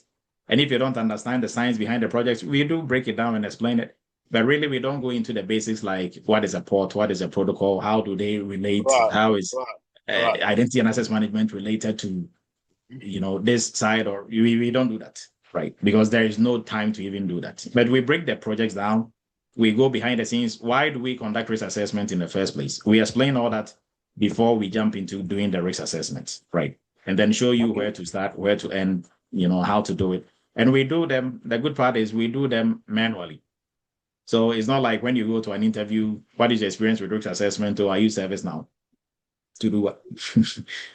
To do risk assessment. Walk me through the steps of doing risk assessment. You don't know because somebody just showed you how to use ServiceNow. Okay, what if my company is not using ServiceNow? How do I do risk assessments? You get stuck, right? So we show you how it is done. Okay. So if there is a tool, you can pivot into any tool, you're still going to function effectively. So how it is manually done is the best way to learn. You should be able to do GRC literally with a pen and a paper. So Okay. yeah. So for those who are just you have to know ServiceNow, have to know these tools. What if the company is not using ServiceNow, or what if the company is not using any tool at all? Do I need to do any other certifications or? So certifications are good. They are nice to have, but on the job, if you cannot function, is your Security Plus certification going to help you with anything? Of course not. You are the certification, not the paper you are holding. So if you have the skills and knowledge, but you've not even sat for the exams, you are better off than somebody who just is holding on to the piece of paper but don't know their left from the other left. Right. So it's not how many certifications you get. It's about what you know and what you can do. It's more about doing than certifications. So you can have a driver's license from New York, from California, from Texas. If you've never driven a car in your life, and you go apply for a driving job and they give you the job, are you going to throw your license at the steering wheel and say, drives, take me to Virginia? Of course not. So you are the driver. So, but you can know how to drive without a license. Does that mean you cannot drive? No. But you can have a license without knowing how to drive. Okay. And you are not driving nowhere. Wow. Right. So certifications, at least Security Plus is good. We have a lot of students who got jobs without certifications before they even start for certification.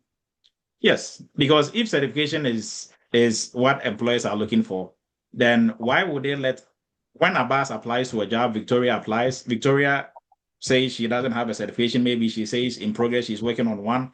Abbas has Security Plus, CISSP, CISA, SIM. Good.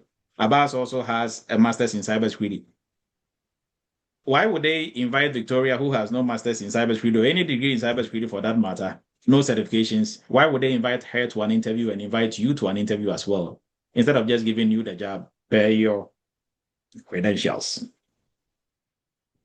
So, with that being said, how do I work on my resume, like previous experiences? Yeah, how do I go about all of those? When you get into any of the programs, we work on your resume as well. Okay. So for us, what works for us is what you put on your resume is what you've actually done with Eretmis. So the projects that you are working on, they are projects for 2 of our sister companies. That goes on your resume. So that is going to be your first working cybersecurity experience. Okay. So when you go to interviews, you are speaking to things you've done, and what is on your resume is what you actually did. Okay. Right.